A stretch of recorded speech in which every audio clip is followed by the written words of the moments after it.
Hello, everybody, and welcome to our Magoosh ACT office hours. My name is Erica. I am the SAT ACT Senior Curriculum Manager here at Magoosh, and we are doing kind of an interesting thing today. We have office hours at Magoosh 3 times a week from Magoosh through Zoom. Some of you are here today in Zoom. If you're here with us in Zoom, go ahead and just say hi in the chat. You should see a little button that says chat. Just say hello. Or you could potentially say hi in the Q&A. Okay, I'm seeing some folks in here. So hello to our Magoosh students here in Zoom. But this week we are doing something very cool as well, where we are opening up our office hours to non-Magoosh students or future Magoosh students on YouTube. So if you're here on YouTube joining us, maybe say hi in the chat so I know that you're here. So let's talk a little bit about office hours while folks filter in. So office hours basically is an opportunity for Magoosh students, and this week non-Magoosh students, to ask any questions that they have. Okay, seeing some folks on YouTube, hello, to ask any questions that they have. And those can be questions about specific problems, maybe problems in Magoosh, maybe problems from official practice tests, problems, those are the problems that we'll answer. You may have other questions. Those ones we're not going to answer in here. But if they are problems in Magoosh or from official free practice tests, we are happy to talk about those. And I'm seeing one of those already showing up in our Zoom, which is awesome. They can also be more general questions. So questions about the test itself, questions about your study plan, questions that are broader about a specific question type or a specific section. Those are all totally appropriate for office hours. So this is your time, and I am here to support you and answer these questions as best I can. So if you are here, if you are joining us, you can ask any questions you'd like. So if you are here as a Magoosh student in Zoom, go ahead and throw your questions in the Q&A. So you should see another little button that says Q&A down there.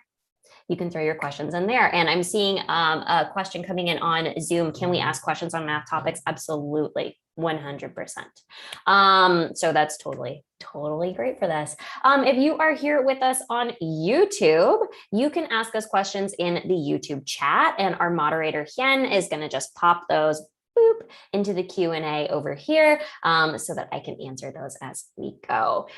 So what that means, I'm going to try to get to every question that we get to. We may not, because we only have an hour. So try to prioritize your best, most valuable questions, and we'll do what we can to answer those. But Magoosh students, I'm going to make sure to get to as many of yours as possible. Okay. One other thing that I want to just plug before we go ahead and get started, if you'd like help with a specific problem, either from Magoosh or a free official practice test, just go ahead and link that for me so I can find it easily.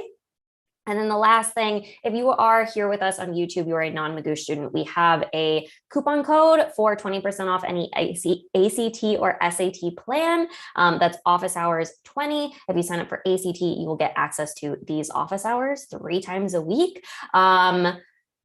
Beyond this week, as well as a bunch of other cool resources.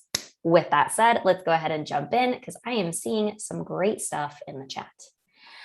Okay, so first one I'm seeing is, hello, I was struggling with this question. Let me go ahead and open that up and see what we're working with. Okay. Ooh, it's a hard one.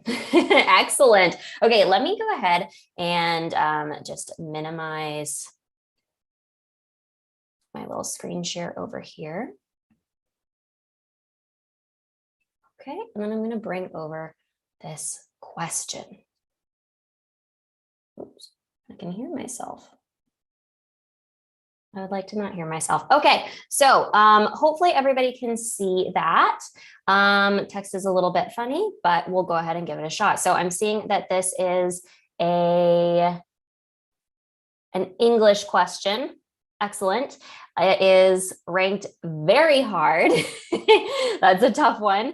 And I'm seeing that it is focused on transition words. Okay, so these transition word questions are kind of there's two subsets of English questions. So there's English questions that are focused on grammar, and then there's English questions that are focused on kind of rhetoric. So questions that are going to be more like reading questions. They're going to be less about like, what's the right way to say this, and what's the way that's going to best communicate what the author is trying to say.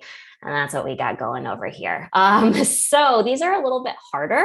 The first thing that I just want to note is that these grammar questions and these rhetoric questions on the English section are all worth the same number of points. So I would prioritize doing the questions that are going to be a little quicker, maybe a little easier, and maybe come back for something like this. The other thing that I want to note here is that these rhetoric questions often do really nicely with like a prediction strategy because they're less rule-based. So kind of like we would on the reading section, coming up with an answer in our own words can be really helpful here, or with a transition word question like this, kind of going, okay, what sort of relationship do we have between these sentences? Okay, so let's go ahead and take a look. So, okay, I'm seeing that this is at the beginning of a paragraph, and hopefully you can see my little cursor here. So we're not just transitioning between two sentences, we're transitioning between two paragraphs. And let me just refresh this one time to see if I can make this text look a little nicer. There we go.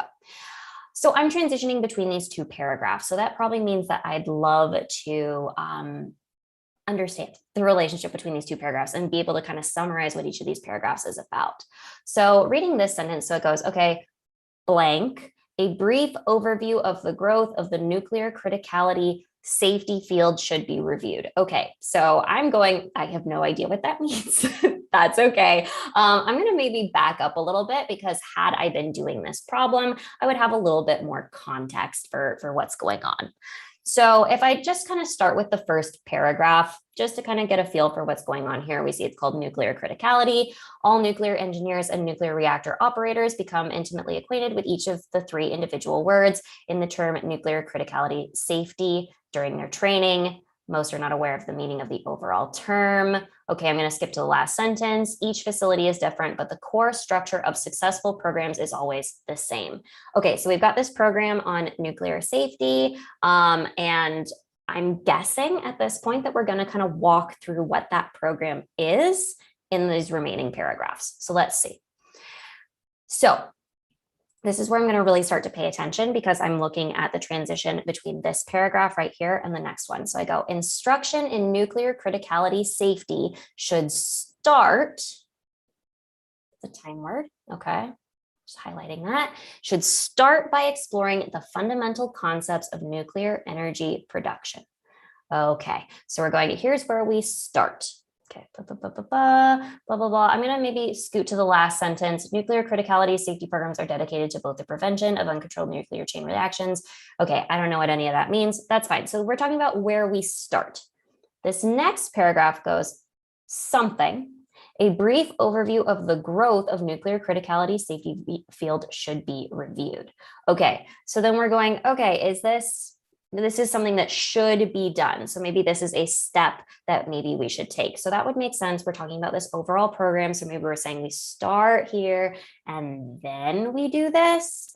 I'm not entirely sure. Let me see if I've got a little bit more information here. Okay, we go today. So there's maybe another time word here. So I'm going, I'm not against maybe doing some sort of time word going on here. I'm also noticing that there aren't any strong like changes in tone, anything that really signifies like there is some sort of shift, right? So I'm probably not leaning toward a strong transition word like a contrast. I'm not really seeing any indication that I should do any sort of like cause and effect. I'm just kind of going, it just seems like there's more information and maybe it's coming later. That's all I got at this point. If I wanted to get a little more in depth, I might read it. But what I also might note here is that, again, they're not giving me a lot in this passage. It's very dry. Oftentimes things like tone or tense will help us a lot with these sorts of problems. And I'm noticing I'm getting not a lot of that. That's why this is very hard. I might skip this one if I'm really kind of lost in the sauce here and maybe do a different problem, come back. So at this point, I'm going, okay, nothing super strong, maybe later. right? So I'm taking a look at my transition words. I get next. Okay, so that's kind of like, here's some more. Maybe here's like a sequence, right? We have start, then next, then today. I'm not against this. All right. We see therefore. So that's a strong cause and effect or conclusion sort of word here. This is a middle paragraph. It's not toward the end. I also didn't see that the thing in the previous paragraph would lead to the fact that we should review the growth of the nuclear criticality safety field. So I'm going, okay, I don't think that's right. Instead is a contrast, kind of swapping it out. So are we saying we shouldn't start? Instead, we should review this overview. That doesn't make sense to me. And then regardless is a straight up kind of contrast scenario. It's basically going, even though the thing in the previous paragraph, this should be true, which I didn't gather at all. So here I'm leaning toward next because it's probably the weakest of all of these transition words. It doesn't do a lot, and that's why I'm leaning toward it. But I do just want to note, again, very hard for a rhetoric question. So if you see something like this and it's really giving you grief, instead of spending, the 2 minutes on a question like this, a better call would be to rule out any answers that you know aren't going to be right, circle it, and come back at the end and maybe make a guess. It's just not worth your time. This is a particularly hard question. So the best advice I can give you is, if a question is really giving you grief, instead of spending a lot of time on it, move on, come back. Okay, hopefully that helps. Okay, I'm going to go ahead and close that one out.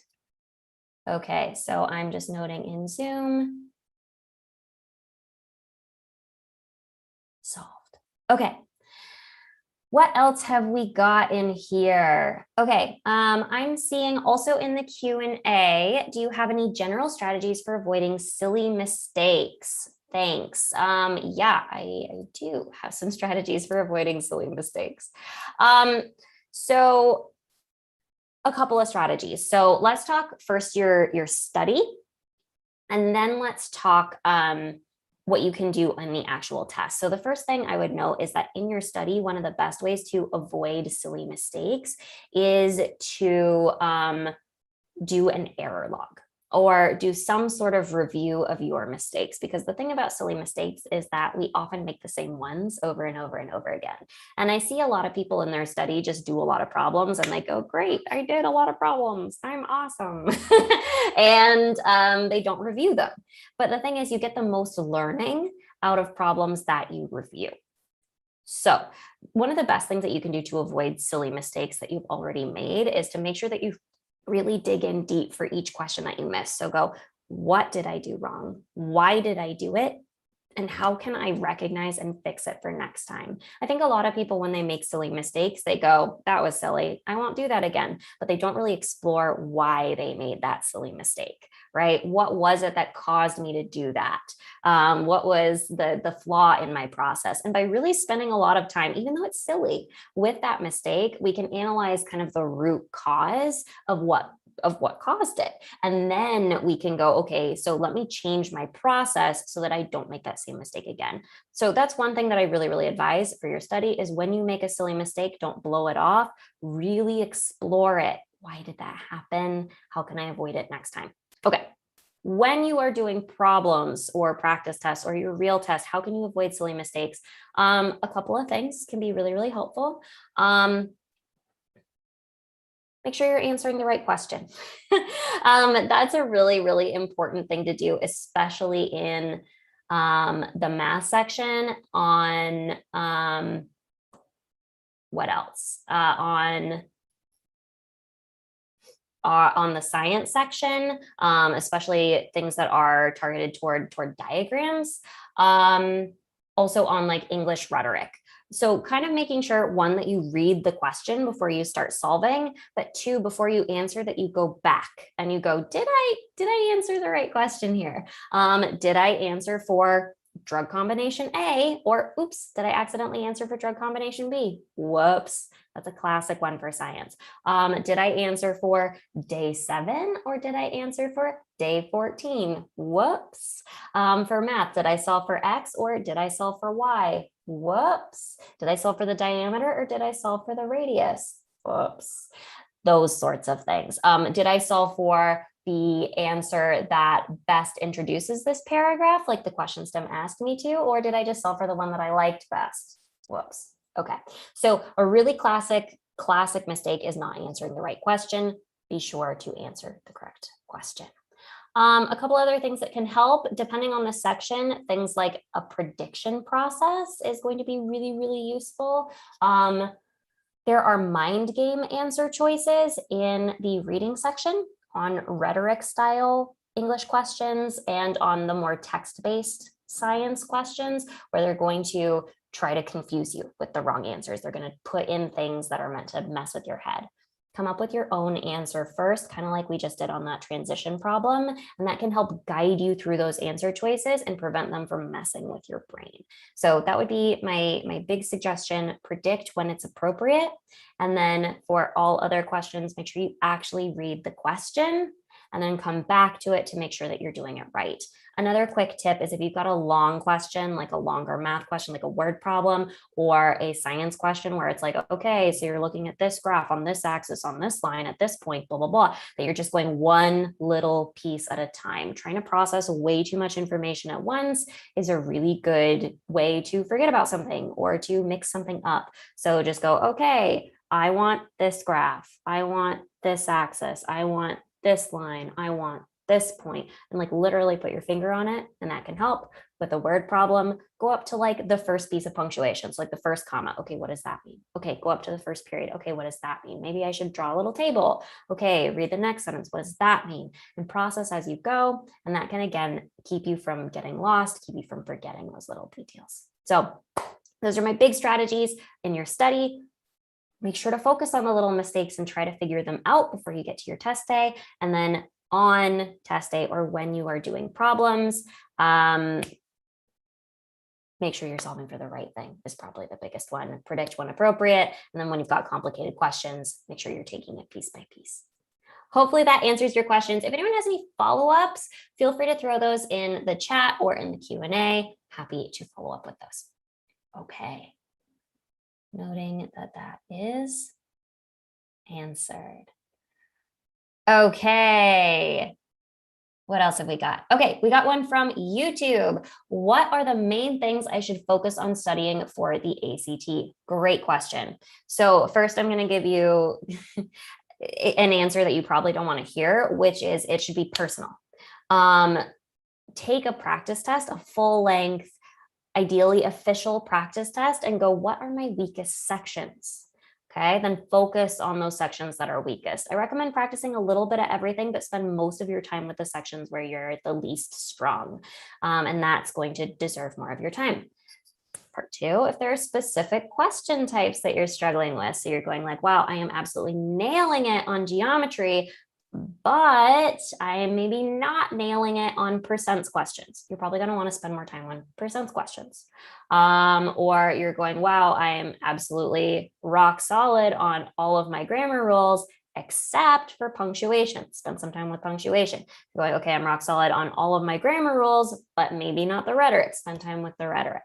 So focus on the things that are weakest for you personally, and that's going to help you get the most out of your time. With all of that said, there are topics that show up more frequently on the ACT than other topics. And in general, I find that we're pretty good judges of what should show up more and what should show up less. So if there is something really weird, right, that you're like, I have never seen this before in my life. Example, matrix problems. They might show up once or not at all, which means that it is very rare that it's actually worth spending time on for most students. Most students, I just say ignore matrix problems. If they come up, skip it and then guess at the end, because unless you are already like a really high scorer on the math section, your time is going to be better spent working with problems that will show up more frequently. Things like percents, things like ratios, things like geometry, even trigonometry is going to be more valuable than like a matrix problem. So in general, if we're talking about like say math, something that you've seen more of in your math life, that's maybe lower difficulty level, that's going to show up more than the stuff that is higher difficulty level. Some other things we're thinking about, things that are easier that you're not getting right are going to be a better use of your time than things that are harder that you're not getting right. Because again, every question within a section is worth the same number of points, no matter how easy or hard it is. So say in the English section, you're struggling with both kind of a grammatical concept and those ones where like you're ordering sentences. Maybe start with the grammatical ones because those tend to be easier wins than those more difficult, more rhetorical questions. So it's going to be personal, but if you can focus on the things that show up more frequently that you are personally struggling with, that's going to give you the most mileage out of your time. Other thing that I would note, take practice tests. I recommend every 2 to 4 weeks, full length practice tests all in one sitting. That is going to be so valuable with making sure that you're getting this sort of experience with the test, right? Because that's its own beast. You can be really confident with the problems, but not in a test environment. And that gets a lot of students in trouble. So that's something that you should focus on, is making sure that you're getting realistic practice in. And then, like I mentioned before, reviewing your mistakes. It is like the best way to level up your study and to get way more out of less time. Hopefully that answers your questions. If you have follow-up questions on that, feel free to throw those in the Q&A. There are also a bunch of articles on our blog about like the most common topics on X section. So if you just kind of give a Google Magoosh, ACT, English, question types, or most common, whatever, you're likely to see articles on that that can help support you there. So that's something I recommend. Okay. One other thing worth noting, we have live classes at Magoosh, and those live classes focus on like 95% of the stuff on the test. There's like 5% of stuff that we just don't really deal with because it's not worth our time. If you're looking for not really having to work too hard to figure out like what you personally need, or to figure out what's the stuff you should be studying, something like that is a really great option to just go, here it is, here's the most important stuff that you should know. And then you go through the 4 weeks of that course and you come out with a really rock solid foundation for what you should know on the test. So plug for that. Okay, we got another question from YouTube, and I'm just kind of going in order. I'm taking my ACT July 17th. Is it too late to improve my grade? It depends. If you've never taken a full-length practice test before, do that. Like this weekend would be a really good time. Or if you're not in school, like any morning this week, take a full-length ACT, come back the next day, review it, come back the day after that, review it, and figure out, okay, what are my weaknesses? What are my strengths? Okay, when I'm doing something wrong, why am I doing that wrong? How can I fix it for next time? How can I recognize it in another problem so I can fix it? But make sure that you're also thinking about strategy. So if you're struggling with timing, figuring out your timing strategy is something that you can do in the span of a couple of weeks. And that is something that can really actively improve your score. So if you're having larger issues, so things like overall timing, that is something that likely you can improve and can improve your score. You may be able to identify some weaknesses that are quick fixes just by like the way you're thinking about problems, the way you're approaching problems.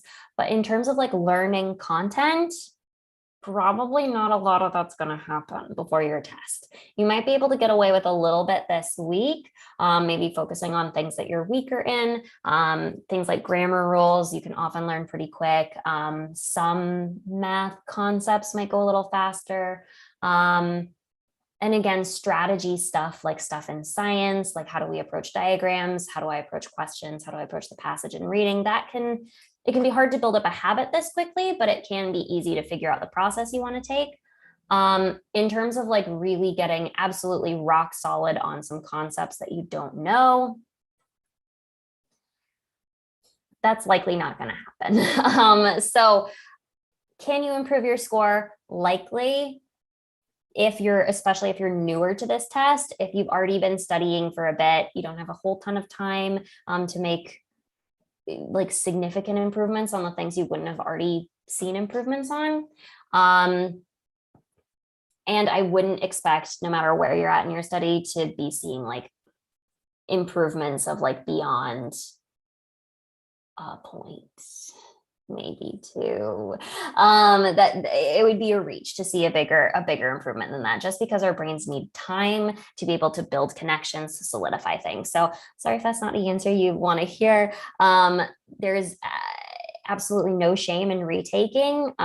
Retaking a test is proven for most students to improve their scores, or it's correlated with a score improvement. So highly recommend, if it's too late to cancel and you're going, hey, you know what, let's just do it. Use that as a learning experience, and then maybe take again later on, give yourself a little bit more time to improve. Hopefully that helps. Let me know if you have any follow-up questions. Okay. We got another one from YouTube. I have 11 days until I take the ACT. So what should I do in the meantime? Okay, so related to that last question, big thing that I would recommend is take a practice test at the latest this weekend. You could do it this week as well, just sometime in the morning, do a full-length practice test, make it as realistic as possible, and then take like 2 days to review it in depth. So review your strategy. Okay, how was I feeling? How was my timing? Did I spend time on a question I shouldn't have when I should have been spending time on another question? So analyze your strategy, but then also go in and look at individual questions and go, okay, for this question, what did I do wrong? Why did I do it wrong? How can I recognize it in another problem? And how do I fix it? And really go problem by problem. This should take as long as the test itself took. So again, spread it out over like 2 days. You can spend 2 hours one day, 2 hours another day, and jot that down as you're doing it. In your last week before test day, I do not recommend cramming. I do not recommend trying to take another practice test. What I do recommend is making a strategy guide, writing down what are my big general strategies. Okay, what are my big English strategies? What are my big math strategies? What are my big reading strategies? What are my big science strategies? What are my big essay strategies if you're taking it? And writing down what those are, and then just reviewing that every night or every morning before you go to bed or after you wake up or at lunch, whatever. Just do it like once a day and imagine yourself using those strategies on test day. That just makes it easier to actually do it. I know it sounds hokey, but it legitimately does help. Imagine those sorts of things and then try to be mindful. Remember to breathe. So that when you go into your test date, you're feeling confident. Those strategies are front of mind. You've recently taken a realistic practice test. So you've got all the muscle memory in place to be able to do that effectively on test day. But should you try to learn any like new concepts? Probably not beyond this weekend. At this point, we're mostly solidifying strategies we already have and making tiny adjustments. Hopefully that helps. Okay.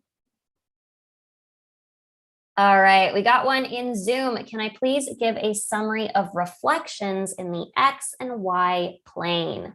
Yeah, I can. Let me go ahead and pop up a whiteboard.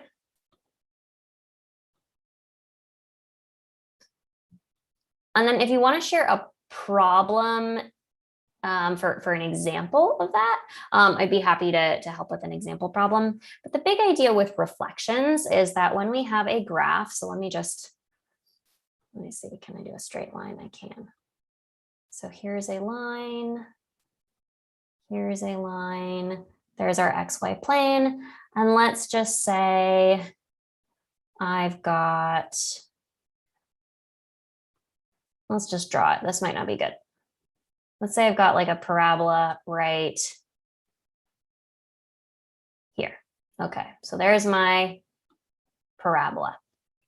Now, when I'm doing reflections, those reflections are typically going to be relative to the y-axis or the x-axis. So if I am reflecting across the x-axis, so here's the x-axis, that's this one right here.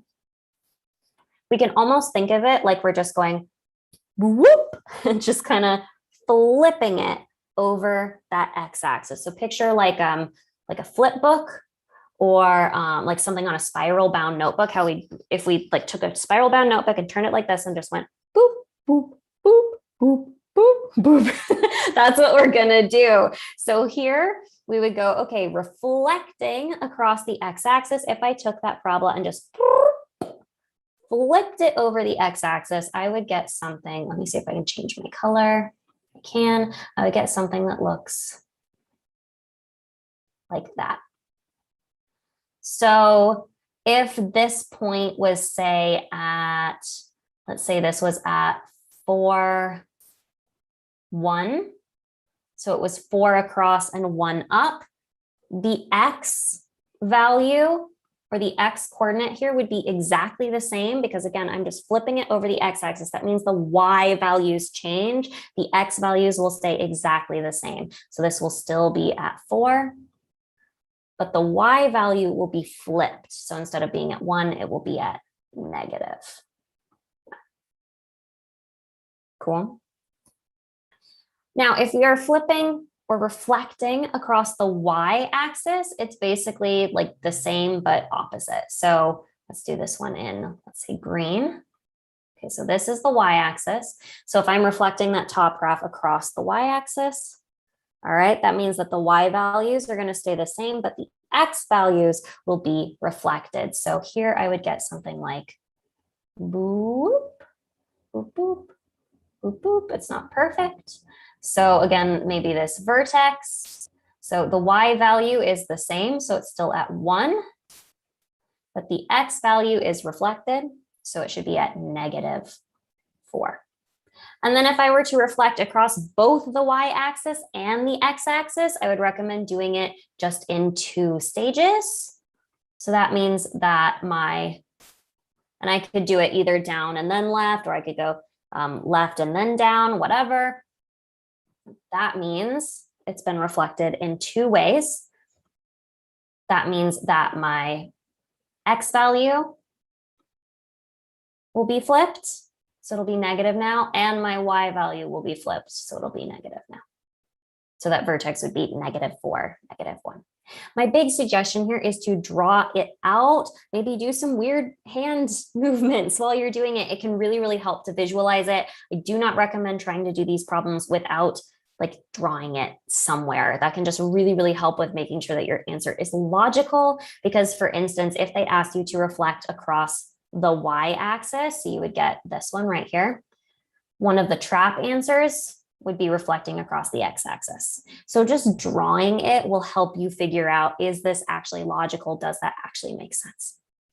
Okay, hopefully that adequately helps with reflections in the XY plane. I'm going to go ahead and stop sharing our whiteboard and move back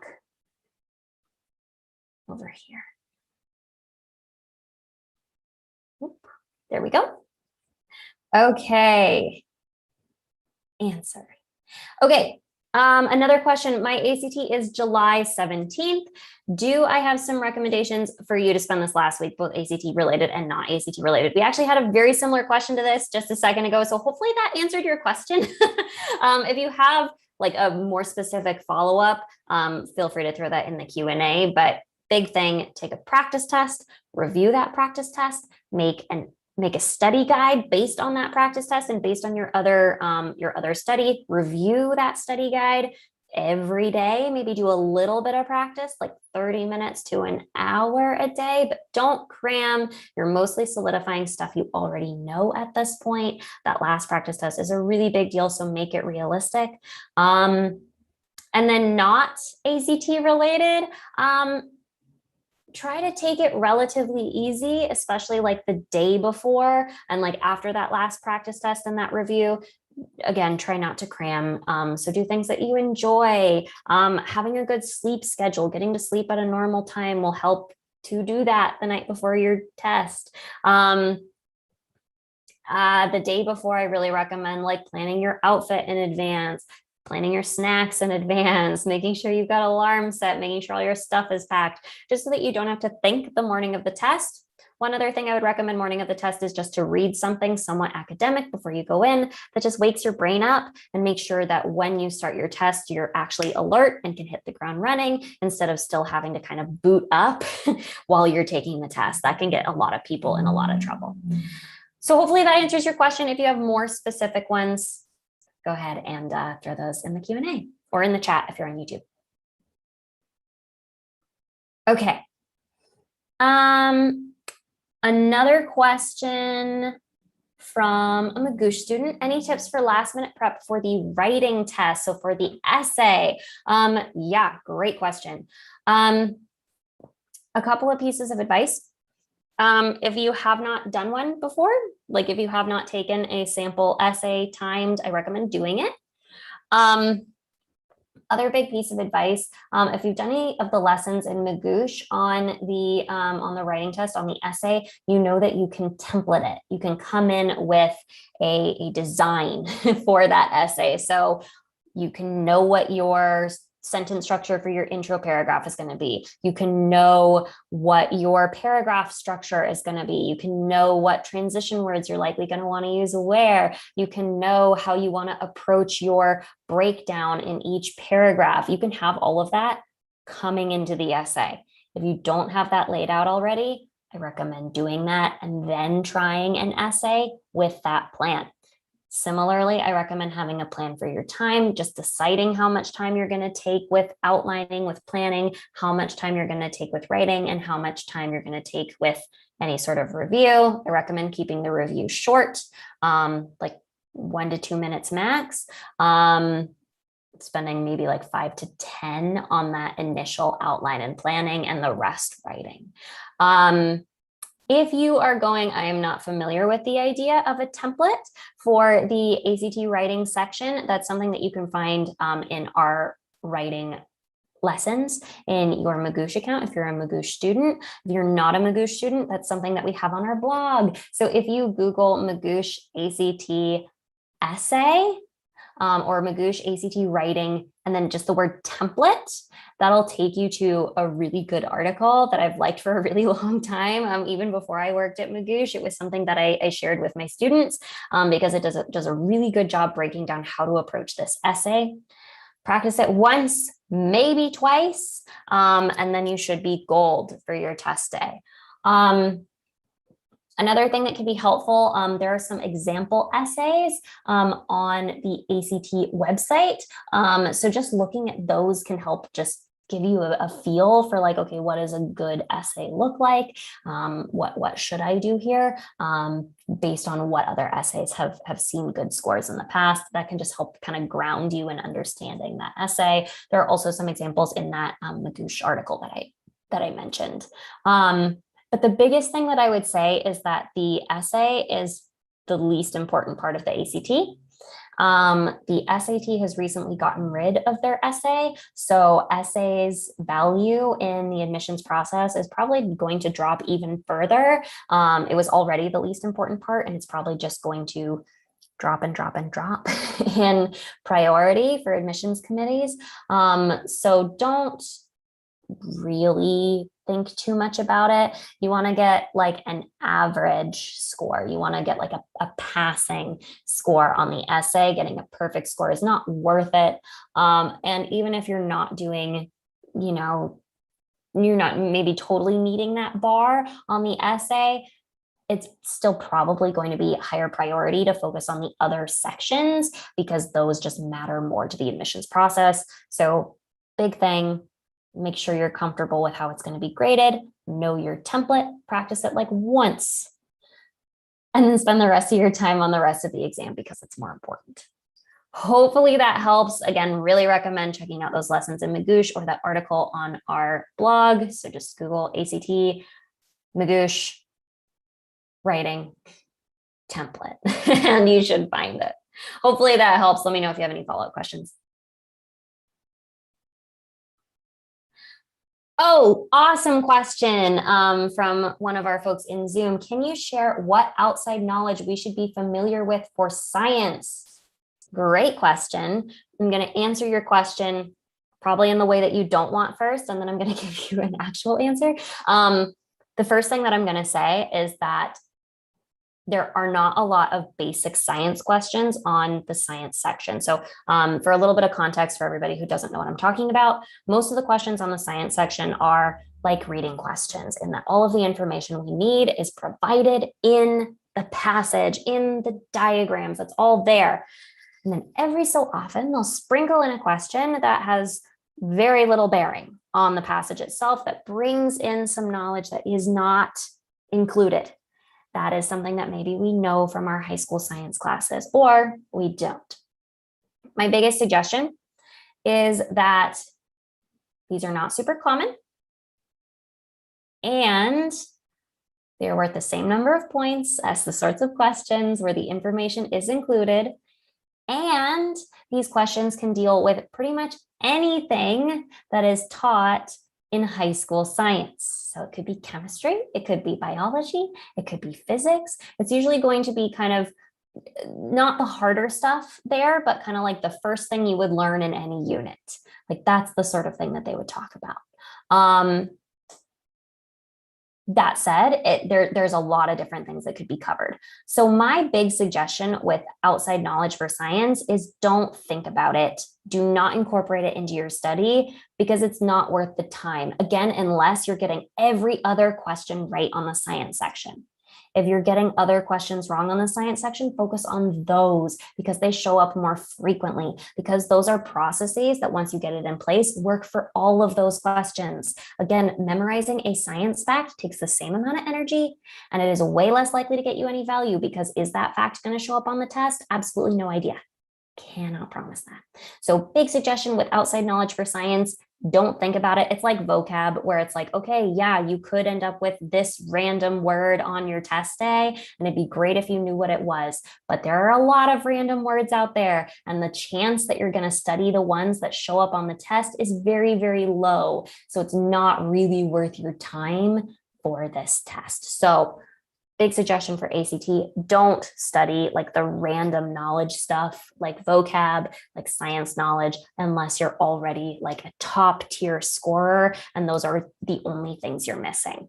Focus on the other stuff, the more strategic stuff, the stuff that you can get multiple questions right based on.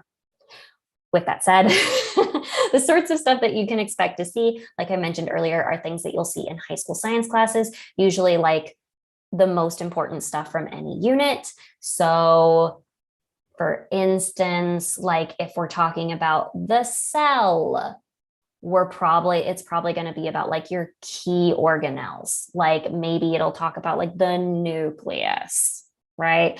Maybe the mitochondria, but like probably the other ones, not so much. If we're talking about DNA replication, you might see words like complementary. Maybe we need to know that. They might mention the individual nucleotides, perhaps, but are they going to really focus on like the in-depth processes and like which proteins come into play and which genes are associated with those proteins? Probably not. Unlikely. And generally with these sorts of science knowledge questions, often we can kind of guess. So like, for instance, if we're talking about a protein breaking apart and we see prefixes like denaturation, ooh, D, like undo, that sounds like a good candidate. Whereas something that has like starts with like a pro or like a positive word, like probably not that one. Does that make sense? So again, not worth studying. If you've been through your science classes, you're likely to have the information somewhere in your brain. But if you get to that question on test day and you're like, I have no idea, make a guess and move on. Use logic. What word sounds right? Which one do I recognize? Usually if an answer is particularly weird, it's not that one because that would be not basic science knowledge. That would be weird science knowledge. So use logic, pick the boring answer, don't study for it. Hopefully that helps. Let me know if you have any follow-up questions. Okay. We got a bunch of questions in the Q&A. So I'm going to answer those relatively quickly because they're all from the same person. And I want to make sure that we get time to answer all of the other questions. But yeah, first one, can I explain regions of inequality? I'm assuming that you're talking about graphing inequalities. And yes, I can. Let me know if I'm wrong and that's not what you mean. But I'm assuming that we're talking about graphing inequalities. I'm going to just clear this. Okay. So if we have an XY plane, guess we're doing pink now. And they want me to graph an equation like y is greater than 2x plus 1. Okay. If I've got, I guess I can't do that. If I've got y is greater than 2x plus 1, basically what I'm going to do is I'm just going to draw that line. All right. So I'm just going to pretend that that's an equal sign for now. So I've got a slope of 2 and a y-intercept of 1. So it's going to be approximately, and I'll actually just do it with a line for now. It's going to look maybe something like, sure, like that. Cool. So that would be the line y equals 2x plus 1. However, because this is a greater than sign, there's a couple of things that I need to do. So the first thing that I want to do is I want to go, okay, when I have a greater than or less than sign, this line needs to be dashed. And that's just to indicate that that actual line is not part of this region. It's greater than that line. So I'm going to make that line dashed. Now, if this was greater than or equal to, that line would be solid. But because it's just greater than, I am dashing this line to indicate this line is not part of this region. Okay, now let's deal with the fact that it's greater than. Okay, so greater than means the y is larger than that line. So the y is the vertical component. So if the y is larger than that, that means I'm going to shade above it. So I'm going to go ahead and go in with, can I make this any better? Sure. I'm going to go ahead and go in with that same color and I'm going to go, okay, oops. I'm going to go, I'm shading above this line. Cool. All right, let's do another line. Let's do this one in green. X is less than -3. Okay, so a couple of things I'm going to notice. Instead of having a y, I have an x. Okay, so first thing, I'm just going to pretend once again that this is an equal sign. How would I draw x equals -3? Well, I go, okay, here's -3. Oops, wrong color. Let's do this with green. Go, okay, x, nope, sorry. Trying again, x equals -3. So there's my line for x equals -3. And let me actually do that a little bit broader. Nope, I can't. Okay, so there's x equals -3. And you know what, I'm actually going to make this x is less than or equal to -3. So because it's or equal to, I'm going to leave that line not dashed. It's just going to be a solid line. Now here I'm saying the x is less than or equal to. So if I'm thinking about an x, less than means more negative. So that's going to be to the left of that line. So that means I'm going to shade into the left of this line. That would be over here. Now, when I'm thinking about these two together, so let me say I want both of these to be true. I'm going to look at where I shaded for both graphs. So I'm going to get out my eraser, or actually I'm going to do it with white. I'm going to go, okay, so the part that's to the right of this line, not allowed, right? I can't have that. The part that's down here, that's below the pink line, that's also not allowed. So what makes both of these equations true? Okay, well, that's going to have to be both above the pink line and to the left of the green line. So that makes only this region right here. So from here up to here, I'm going to just shade that all in. So that will make both of those equations true, and that will be my region on that graph. Moral of the story, do not try to do this without drawing. Make sure you know the difference between less than and less than or equal to, so dashed versus solid, and then just shade each of them individually. For a Y, greater than means above, less than means below. For an X, greater than means to the right, and less than means to the left. That's it.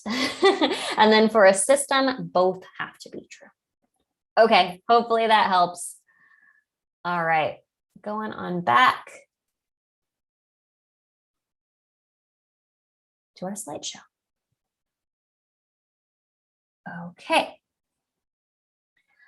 All right, gonna answer these other ones really quickly. For those taking the computer-based test, do we skim the passages for the reading section before answering the questions? Yes, I would recommend that. I'm not entirely solid on exactly what that looks like on the computer-based test. I would imagine, and I'd have to confirm this, and you can correct me if I'm wrong, that on the computer-based test, it is like the paper-based test in that you can skip between questions. So just like on the paper-based test, I recommend skimming the passage first, getting a feel for the passage overall. What's the big idea? What's the purpose? What's the point of each paragraph? What's the general structure? What's each paragraph about? So that when you get broader questions or questions about individual paragraphs, you can answer those right off the bat. When you've got questions about the author's feelings, you can answer that right off the bat. Questions about the passage as a whole, you can answer that right off the bat. And when you've got specific questions, you can figure out where in the passage it should be. Yes, I would recommend skimming it. It's possible that I'm under some misunderstanding about the structure of the online test, but moral of the story, wherever you're taking be to skim the passage. It is not really fast. It means read only the important sentences and summarize each paragraph in your own words quickly so that when you get to the questions, you can answer the broader ones. And when you've got more specific ones, you can figure out where you should look for your answers. So overall, yes, would be my guidance. All right. And one more. Let's see. How do I also cope with timing on the test? Because the timer freaks me out. Yeah, so that's a really great question. Timers freak a lot of people out. My biggest recommendation here is to have a timing strategy. So I really recommend having timing checkpoints. So for the reading section on the ACT, you are taking 9 minutes per passage. Just know that. Going in. I've got 9 minutes per passage. Great. So that means at the end of the passage and its questions, you can look at the clock and go, am I 9 minutes in? If you're a little bit more, you need to go faster on the next passage. If you're a little bit less, awesome. If you're right on time, awesome. And use that to kind of adjust for the next section. So that puts no pressure on you to check the clock any sooner. And it gives you enough time that okay, if you end up being a little bit behind a checkpoint, you can fix it. And then practice with that in your study, in your practice, so that you can get like kind of familiar with what 9 minutes feels like. What else would I recommend here? And then just do that for all of the other sections to go, how long do I have for each one of these? So like on the math section, so for all of the passage-based sections, I would recommend having an amount of time per passage. So I believe on English, it's also 9 minutes per passage. On science, it's 5 to 6 minutes per passage. On math, I recommend doing 10 question chunks. After every 10 questions, look at the clock, you should be about 10 minutes in. So having those checkpoints in place tells you, I know when I'm going to look at the clock and I know what I'm going to expect. And that gives you just a little bit more comfort in that you're not having to make like decisions about, okay, what do I look at the clock? What does that mean? You're not having to do like math live. it just makes your life a little bit easier. So have checkpoints, practice with those checkpoints, use those checkpoints on test day. That's my biggest suggestion. And then if you're behind, adjust, try to get it fixed before the next checkpoint. Okay. Moving on to a YouTube question. Any tips for ACT Bio or Math 1 subject tests? Oh, exciting. Great question. Okay, so ACT Bio, what would be my biggest tip? This is a test that I taught a long oh, sorry, ACT Bio Math 1 subject. Oh, okay. So we're talking about like not the ACT, not this one. We're talking about like individual subject tests. Is that what we're talking about? Kind of like SAT twos? Let me know if that's what we're talking about. I think that's what we're talking about. That's not something that Magoosh really covers. It's something that I taught a long time ago. My biggest tips would be have some sort of resource, like an official book is super helpful just to know what's going to be tested. That's a big recommendation from me. If you have a course syllabus from your class where you took that topic, especially like biology, just kind of going through and going, okay, what do I remember from each one of these? If you have any study guides, those are really helpful to go back over. My biggest suggestion is take a practice test, take practice tests, spread out every couple of weeks, and then review your mistakes. That's the best thing you can do, and really spend a lot of time with your mistakes. Yeah, those are my big suggestions. Practice tests, review your mistakes, and then based on your mistakes, study what you need to study.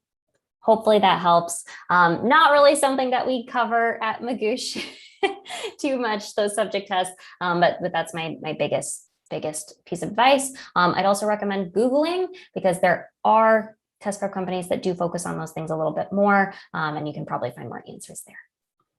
Okay, got a few more from YouTube that I'm going to try to get through before our time is up, and one from a Magoosh student. So, how do I effectively increase my reading score because I get like 19 out of 36, and so I'm desperate because my last ACT is in 11 days. Okay, great. Big suggestion here. It sounds like you may be struggling with timing. I'm not entirely sure if that's true. If you are struggling with timing, those checkpoints are really helpful because sometimes folks who are struggling with the reading section, they're struggling because they spend too much time with the first couple of passages and then don't have time to sufficiently get through the last couple of passages. Getting comfortable with that checkpoint of going, okay, I am only spending 9 minutes on this. All right, I'm only doing that. And if I am behind, I'm going to fix it before the next checkpoint. That can help you from getting into territory where you're running out of time and just not finishing the section. So that would be one thing I would suggest. The other thing I would suggest, practice skimming the passage before you go to the questions. I actually did a live class on this on YouTube a while back. Ken, it'd be really cool if you could link that in the chat.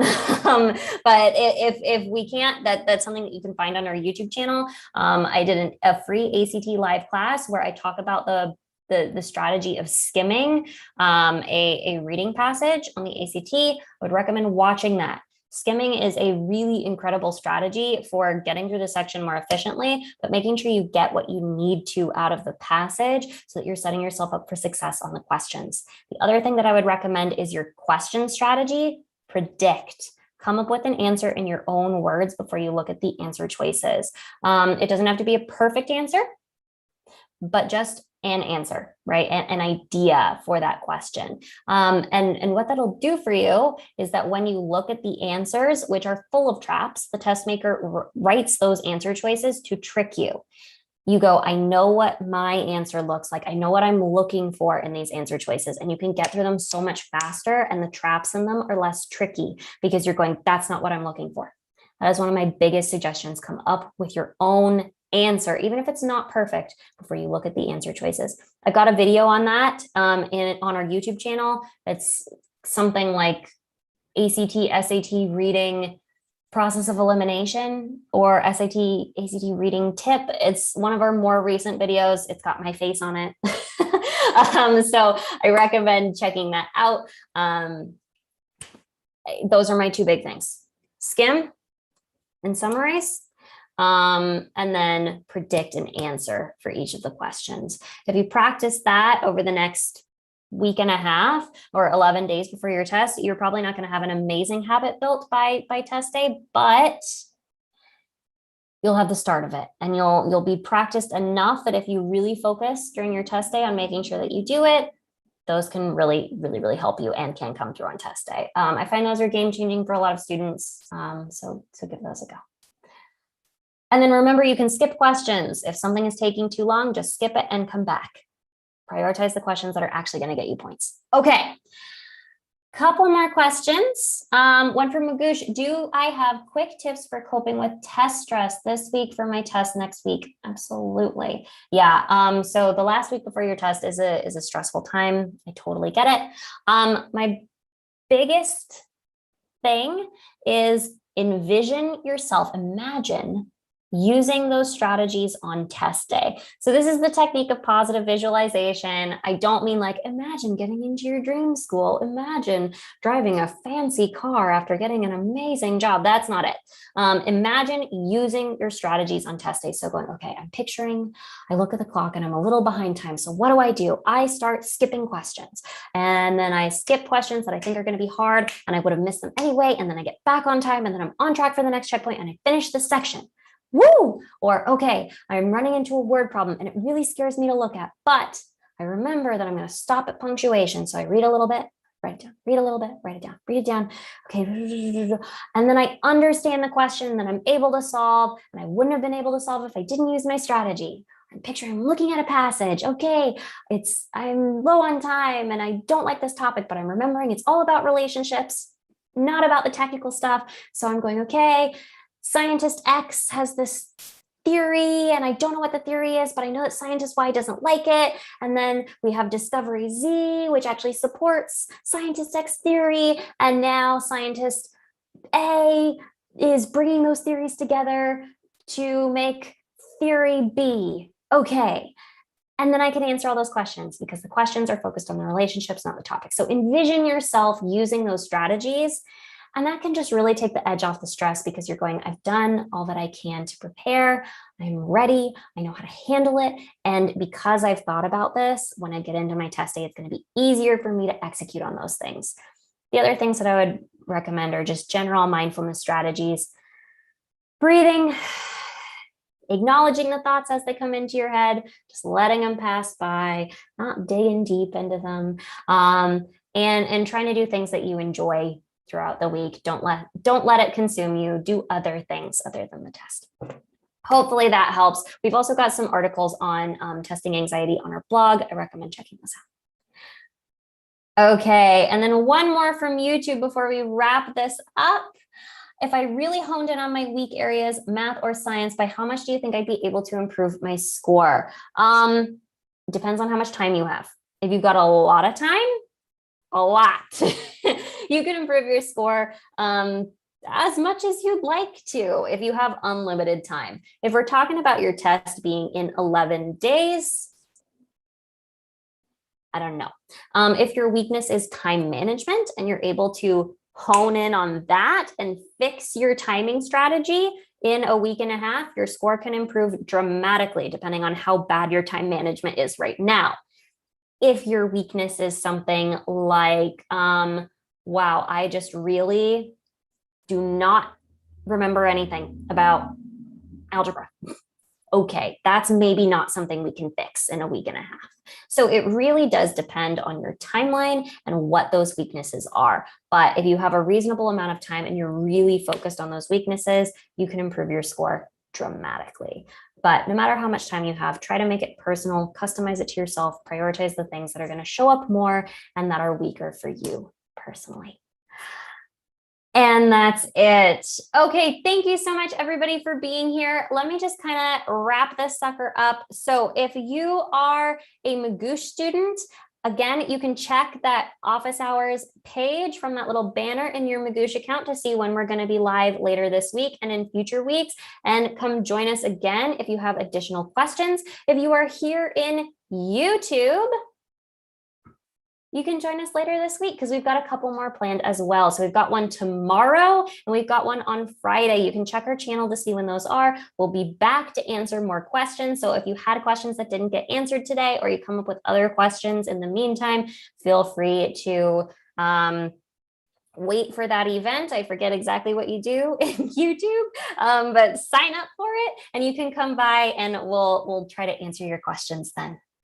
All right. Thank you so much. Oh, and if you really liked this and would like access beyond this week or would like priority access, so get your questions for sure answered, you can sign up for Magoosh.